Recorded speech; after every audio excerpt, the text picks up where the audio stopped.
My name is Kyle Gergachich.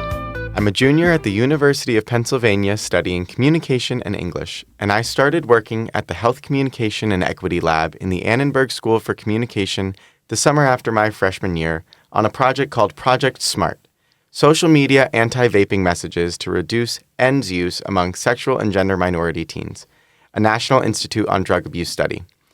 In order to get acquainted with the lab's work, I spent my first week on the job reading journal articles and building an understanding of the lab's research focus, the smoking habits of sexual and gender minority young adults. I learned that women in the LGBTQ+ community were up to 4.8 times more likely to smoke cigarettes than heterosexual women. I learned that young members of the LGBTQ+ community faced unique identity-related stressors that could contribute to their reliance on nicotine products. I learned that we were filling in the gaps in the literature by researching the impact of tailored anti-vaping messages on LGBTQ+ youth. Now, after 2 years of working with the Health Communication and Equity Lab and 5 years of Project SMART, we are here today to summarize the impact of the research conducted over the last 5 years. Why don't we all take a moment to introduce ourselves, say our names, and what our involvement with the lab is. So, Chris, do you want to start? Yeah, sure. My name is Chris McLean. I use they, them pronouns. I'm a research coordinator in the Health Communication and Equity Lab, primarily working on Project SMART. A lot of what I have done up until this point is working with the Youth Advisory Committee. So I'll kind of be coming with that perspective of working directly with the youth within Project SMART.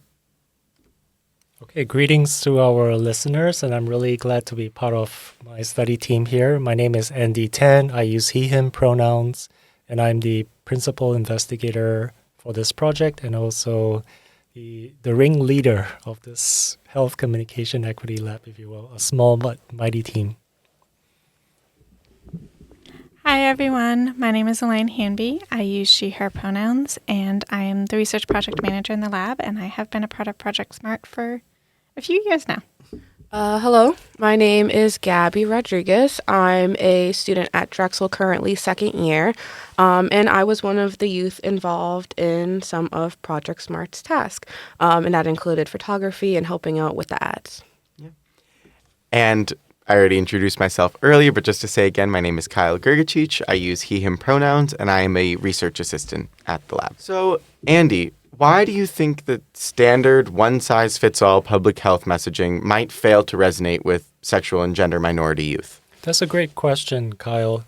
We think that one-size-fits-all doesn't really work well for sexual and gender minority youth or SGM youth because partly, there's this issue of the attention economy where young people are so used to and attuned to seeing content that are tailored and generated just for their eyes. And if they are messaging about vaping or avoiding vaping that are generic for all youth, that they are less likely to pay attention and more likely to sort of swipe that message away because they don't think that message is relevant for their needs or their preferences. And so they're more likely to avoid or not pay attention to these messages. And we also know from prior research that SGM youth, when they're being asked, what kinds of health education messaging they want to be receiving, they want messages that are inclusive of SGM youth preferences, their identities, their beliefs, their values, and so on and so forth. So this notion of one-size-fits-all really will fall flat when it comes to trying to reach SGM youth and trying to discourage their use of vaping products. Yeah, so going off of that, Gabby, looking back at more traditional anti-vaping campaigns, the work that you saw as a recent high school graduate back when you started working with the lab, where did you notice this sort of authenticity gap? Like, did you notice anything like that? Yeah, do you mean with like ads that were already yes. on? Yeah. Mm-hmm. It was really interesting because when I started this project or got on this project, I thought it was really interesting that targeting ads towards LGBTQ youth. And I realized I didn't really look at ads before. I didn't vape in high school, but a lot of my peers did, and a lot of them were queer. So looking back at ads when I was looking at them, just like researching for this project and trying to educate myself, there was a lot of like, it just seemed like performative most of the time. I didn't really resonate with a lot of the messaging, even if I was someone who vaped and I'm putting myself in those shoes. I didn't really resonate with the messages that they were giving. It gave not like, there just wasn't a connection, I think, with the youth or my generation, Definitely. to say. And I think a lot of those messages failed because it just didn't seem like authentic when it came to like quotes they were using, or like the youth within certain videos that I saw just seemed very like fake when it came to like acting and stuff like that. So to me, when I saw those videos and stuff like that, I was just like, oh, okay, it's just another ad, and kind of would scroll myself. And I know a lot of my peers, like, even those who vape, they'll be like, okay, it's another vaping ad, and scroll. And there wasn't really anything to connect with them. Yeah, that lack of connection is such a real thing, not being able to fully feel represented in what you're seeing. So, Andy, I'll ask you then, how did the lab decide that co-designing this experience, putting youth in the driver's seat was the right shift that needed to be made? I really love that analogy about putting youth in the driver's seat, even though many of them can't quite drive yet. The goal of actively engaging with SGM youth in the first place is to make sure that when we're designing and planning anti-tobacco health messages, that they will help us to bridge what is known as this research and practice gap. So beyond trying to find out using our research whether culturally tailored messages will actually be effective, we want to be also answering this question of, so what, right? When we find out, yes, it works, or when we find out, no, it doesn't really work as well, how does that information then get translated by health campaign designers to put into practice campaigns that will actually work in the real world? So that was the goal for actively engaging youth from the very beginning in helping us make decisions. And we had a great experience working with Gabby and other youth as content creators to make sure that their involvement in key decisions about how to tailor, how much to tailor, what images to use, what captions to use, and so on, will help us stand a higher chance of finding information that will be useful in the real world. Yeah. Thank you so much for that, Andy. Building off of that, I know you said it was so lovely to work with Gabby. I'm interested, Gabby, can you describe a little bit more about what your experience working with the WHYY Youth Employment Program was like, and how you were able to connect your identity to the work that you were doing with the lab?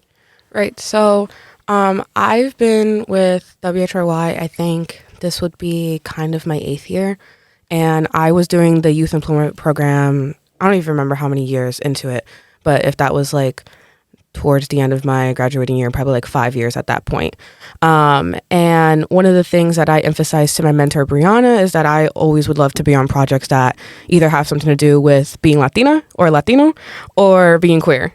So when she presented this project, I was really excited. And it kind of, I never worked on a research project before for a video with WHYY. Most of it was like community work or going with an organization and filming like a tour or something like that, or some mini doc. So this was going to be like a very interesting experience for me. And once I was diving into it and seeing the work that would need to be done, this was also new for me because this was the first project that I've done for them that had to do with photography. And it was an interesting challenge, I think, for this project to tailor photos that weren't too rainbow washy. Because that was like a big thing.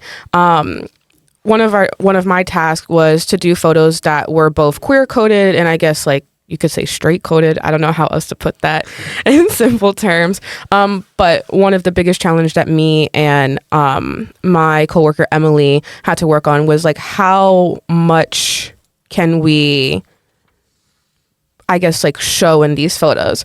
So that was like a big challenge. And also when we were working on like captioning and stuff like that, when we were reading through the captioning, we felt a lot of it was like millennial coded.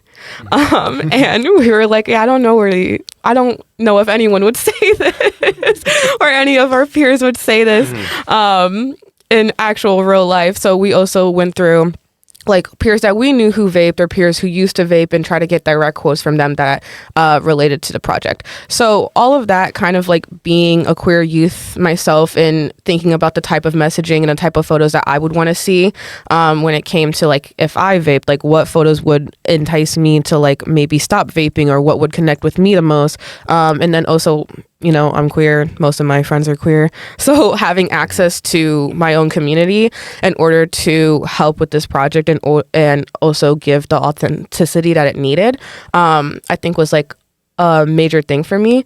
And also meant a lot because it also helped me kind of look at my friends and kind of have like a new perspective because I didn't really view vaping as that bad. I think it's so normalized, especially amongst like my generation with like all the fancy flavors. Oh my God, it's so cool. It's now digital.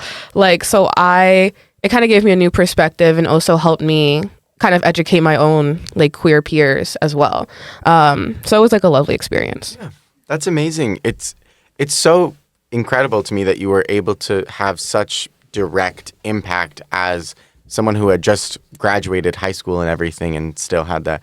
I have one more question for you, Gabby. Can you just speak a little bit to that experience? I know you use the term rainbow washing. Can you explain that a little bit further and why you thought that was a problem? Right. So in the project, me and Emily were given like samples that Andy and everyone was using on the team.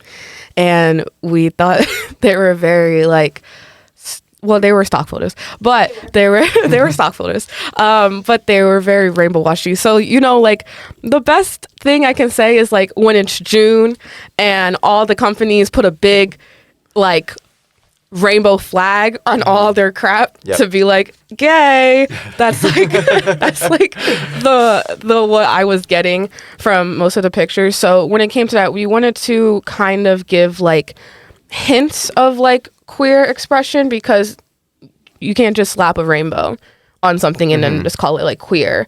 So when it came to that, like for the photos and everything like that, we did like whether it was like two girls who were very intimate with each other or helping each other, or we had like, well, most of the people that we took photos were queer. The way that they dressed, or maybe like small queer symbols, like whether it was like bracelets that were like trans flags or like pansexual flags or stuff like that. And those things felt more authentic than just slapping a rainbow on a photo and just saying, oh, this is queer. Yeah. No, that makes sense. Thank you so much for sharing that. So shifting gears a little bit, I want to ask Elaine and Chris, how has this project evolved over the years from the grant proposal, the abstract, into the collaborative environment working with these youth, this ecosystem that it's become over the last 5 years? Elaine, you want to start? Sure. So the project has gone a lot from, I will say, I think it was the first message that I heard about it was the first message of how could we do a longitudinal study with youth on Snapchat. And that was before the grant proposal went in, and it's been a lot of back and forth as to how social media could be used working with youth and building it as we got to know our interinstitutional partners, got to know our community partners, got to involve and work with students and interns and a wide variety of people. There's definitely I would say a lot of back and forth and a lot of trial and error to figure out what works in terms of team meetings and regular meetings and how is it going to work. So there's a lot going on between trying to identify where those meetings are and how we build a functioning team across institutions, across varying expectations. If you're talking about everybody having a different expectation of the work that they need to do and the work that they are bringing to this project. So it's definitely something that took a lot of time and working on. Thank you, Gabby. Another piece that I think is important to reflect on as we're thinking about how we developed this project is acknowledging that everyone's voice matters. And Chris will talk about this a little bit more with the community engaged piece. But it really is important to think about how we're acknowledging and we're deeply grateful and we're hearing everyone's voice. And I wanted to acknowledge that it's really important that Andy has built this ecosystem within the lab. So this is across projects that he is leading, where it truly is everybody's voice is heard. Whether it's our community partner, our first year student, myself, our interns, everybody is heard. We may not take every piece of advice because literally we will be changing it every 2 minutes because nobody can agree. Yep. But we want to hear and honor everybody's voice. So I definitely wanted to say that is really important in creating a project like this as well. Yeah. Thank you so much, Elaine. I totally agree that there's such an importance in making sure everyone's voice is heard. And Andy, you've done such a wonderful job fostering that environment. But Chris, can you speak to the environment that's been built in terms of community and partnerships that have been formed with the Netter Center, and we already touched on this, but WHYY, these organizations in Philadelphia? How do you facilitate this research environment where youth feel empowered to critique the adult study team and feel empowered to share their voice? Yeah, definitely. I think Gabby touched on a lot of it whenever they were talking about how everything was sort of very millennial coded. Like, that's very accurate because the majority of the lab is made up of millennials. And I think that really speaks to sort of just how things have changed that we may have not recognized. So, when I was coming up as a queer person, rainbow washing didn't exist because there was really no representation. And so please slap a rainbow on it so it's loud and we know that it's there. But over the years, that's really changed. And I think in terms of research, too often this sort of research is done on a specific group rather than like using their input and bringing them in to be part of it. And this can lead to things just not resonating, but also further than that, it can lead to a misrepresentation or even like a perpetuation of stereotypes. And I think by working with these community partners, we can really ensure that our messages do resonate with the people that we're trying to reach. And outside of that, I think that there's this inherent value in reaching this group that sort of stretches beyond like a research-based capacity.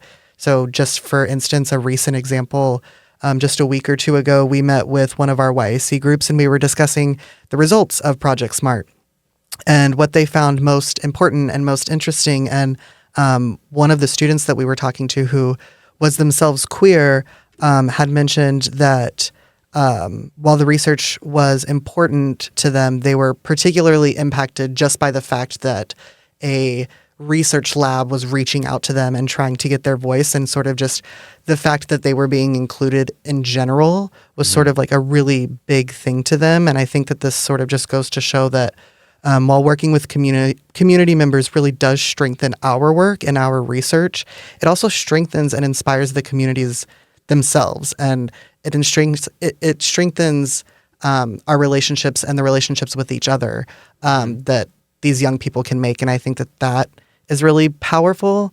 I think also this is just sort of like a bit of a shameless plug, but there is another podcast on our youth engagement that's on our YouTube channel. So you can really dive deep into sort of the principles that are behind what we do with the community. And so that's Project Smart _ Annenberg on YouTube. So that'll really get into the nitty gritty of like the principles that are behind our youth engagement. But yeah, I think overall it's sort of this bi-directional benefit of strengthening our work while strengthening the community and like letting the community represent itself. Yeah. Thank you, Chris. And thank you for the plug as well.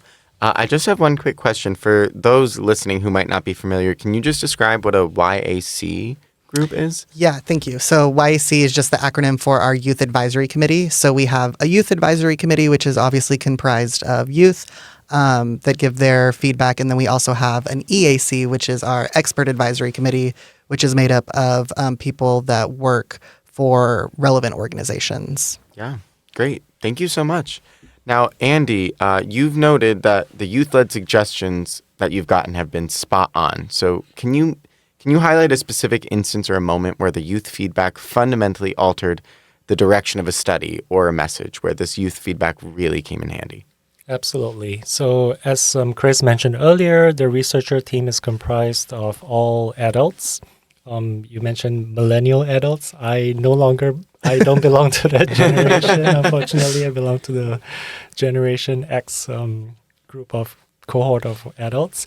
So we knew from the very beginning that we'll really need in-depth youth input and feedback to keep our research and our intervention messages grounded in youth's lived experiences and their preferences. And instead of making educated guesses, we thought, why not collaborate with youth content creators directly, who really have their finger on the pulse and are, as Gabby brought up, not shy to tell us whether a message strategy comes across as being cringy or rainbow washy or performative versus being non-judgmental and authentic. So here's a specific instance where we learned in one of our engagement sessions with youth, among high school youth who joined a youth participatory action research after school program. We showed them a range of photos, imagery. Some are actual photos and others are graphics. And they helped us to organize these images as being, not tailored at all to SGM youth, to having some subtle cues, to all the way to having very, very obvious SGM cues. And based on their sorting and their open-ended comments about each of these categories of images, we were able to design a survey experiment to assess youth's preferences about the level of tailoring that are appropriate to SGM youth among about 250 youth participants. So their inputs directly informed our design of that survey experiment, and that was super helpful. Yeah, thank you so much. So we're just going to shift gears a little bit, going from talking about this youth engagement, community engagement, to talk about where the lab has progressed over the past few years. So there's been an expansion toward health-related sexual gender minority influencers into this research of social media messaging against vaping. Can you, Andy, talk a little bit more about what this expansion has been like, why this happened? Yes, thank you for raising that question, Kyle. So as the project matured, we knew and we have heard from our youth advisors as well as our expert advisors that we have to start thinking about who could be our trusted messengers for the range of anti-vaping messages that we have co-designed with youth content creators. And that got us thinking in terms of whether we should be involving SGM influencers or content creators and to explore ways that we can collaborate with them in the future as trusted partners. And this is not new or novel, right? The Food and Drug Administration's This Free Life campaign had previously also utilized a social branding strategy, collaborating with SGM adult influencers to engage with SGM young adults to reduce cigarette smoking.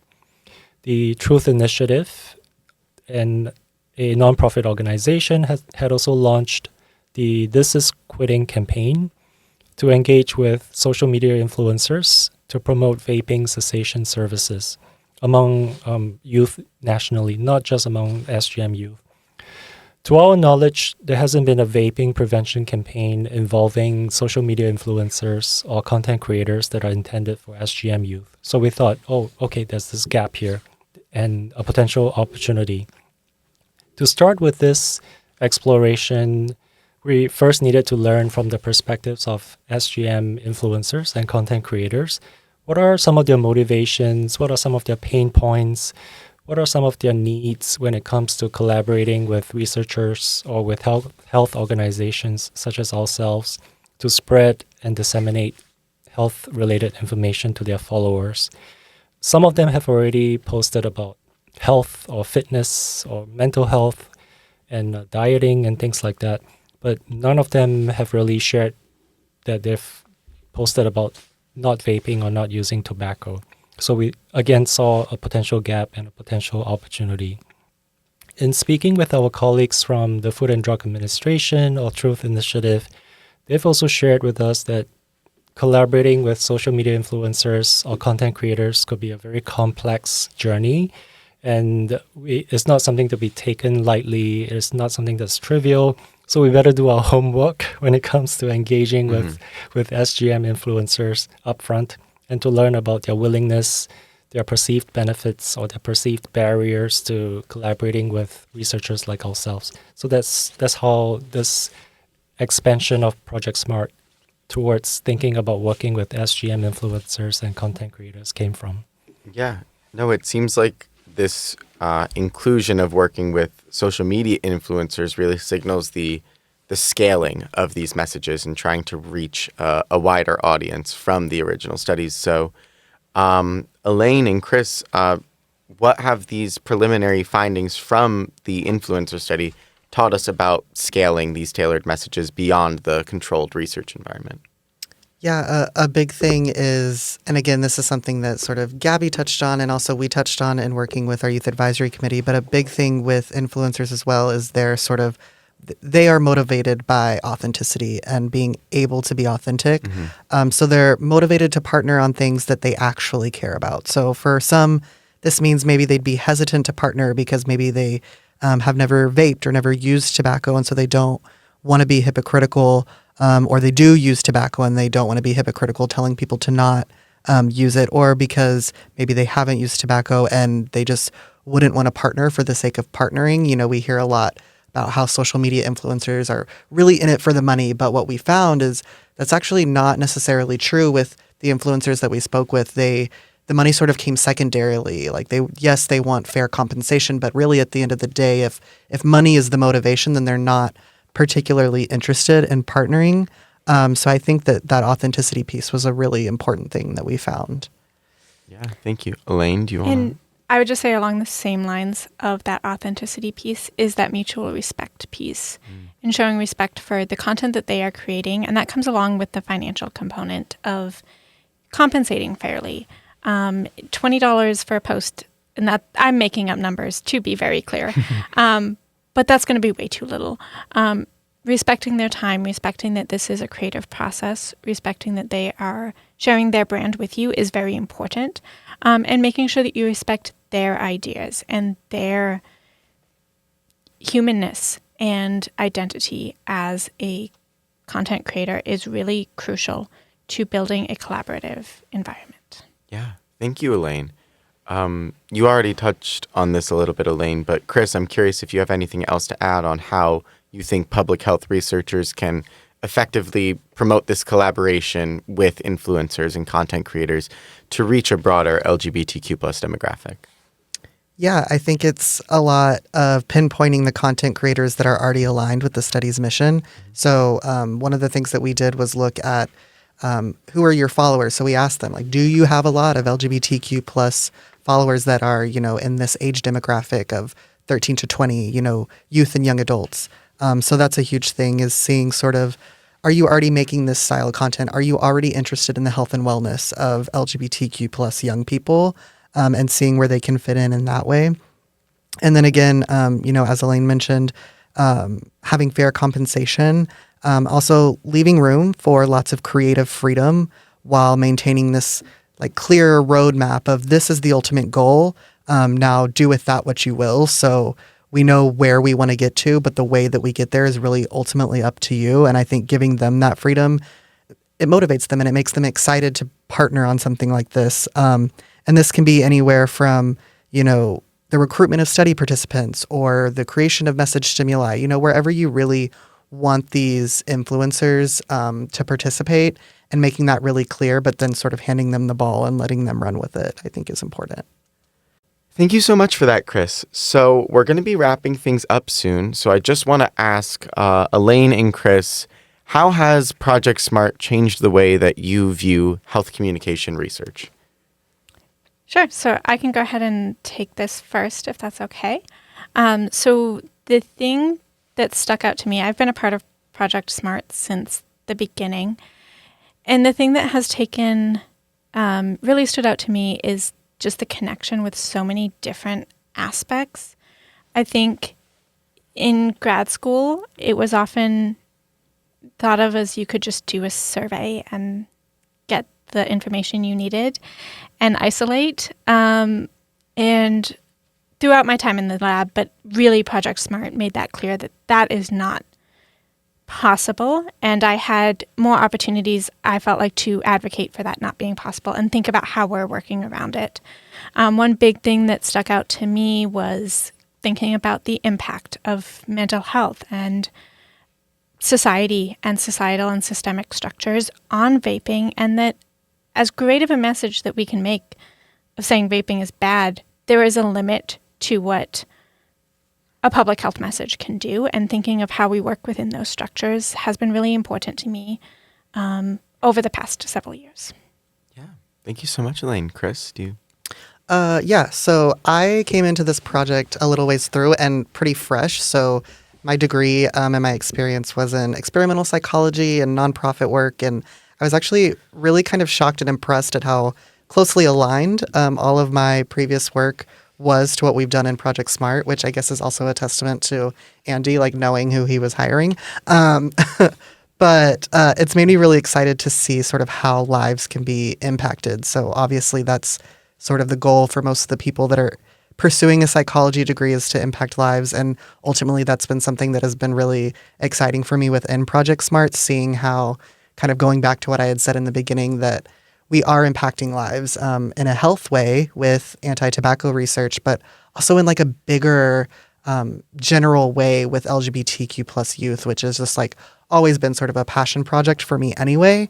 And so it's been really interesting to see what resonates with this new generation of LGBTQ plus folks as compared to what my generation wanted to see, and getting to see how sort of research and real life meshes for like a much broader, greater good in general.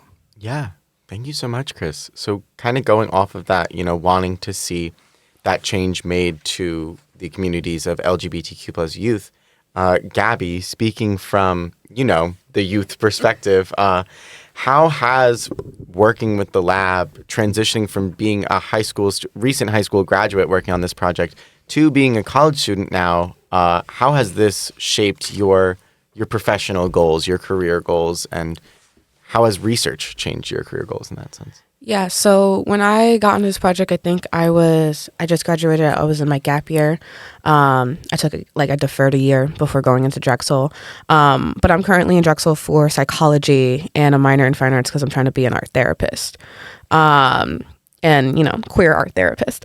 But research wasn't something I was particularly excited about. Mm-hmm. So this was an opportunity, I think, for me to kind of dip my toes in research, even though it's probably not the same type of research that I'm going to be doing in psychology, is particularly with like mental health and stuff like that. But it's similar in a way, research with youth, more in line with what I was already doing, social media and videos and stuff like that, and photography.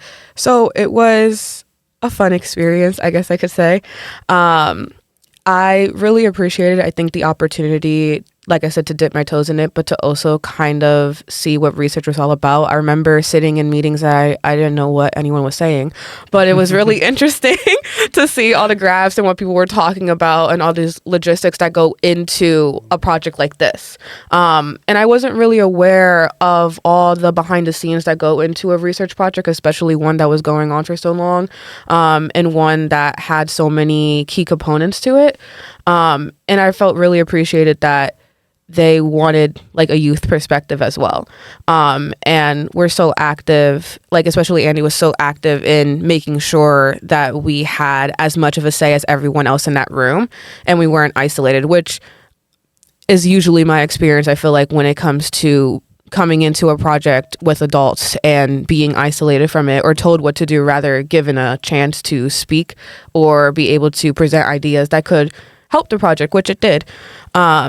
So that was just such a positive experience, I think, as like my first time looking at research and also collaborating with it, and has since been a positive experience when I go into research in Drexel, and something that I plan to do actually in my third year. Now I'm a volunteer at the Autism Center at Drexel and currently helping out with the research there. So it has sparked my interest, and now I am going on and doing more research. Yeah.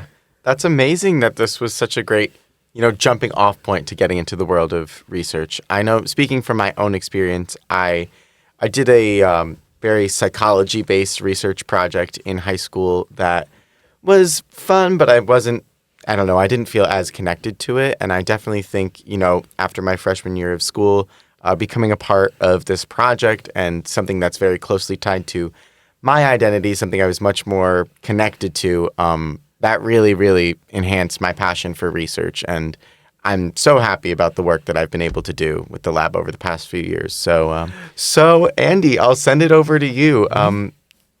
Do you want to give us some closing words, summarize the legacy of the project, talk about the next steps for the Health Communication and Equity Lab in the fight for health equity? Absolutely. And I hope that our listeners today, after listening to all of us chiming in about Project Smart, would have gained an overview of all of the work, the input, the talent, creativity, and energy that our youth partners, our content creators, our team members, and our students and interns and participants have contributed over the past 5 years towards learning about optimal ways that we can share health messaging with SGM youth. And this is really only the beginning. And the key principles that you've heard today about engagement, about mutual benefit, about growth, and bidirectional learning, those are the key principles that my team here at the Health Communication Equity Lab will continue to pursue in our current and our future work. Although the SGM and the research communities are currently facing significant headwinds, we are confident that we have much more to gain by collaborating together, by partnering with one another, and centering the lived experiences of young people and learning from their creativity and their willingness to make a difference in the lives of our communities. Thank you for listening. Thank you all.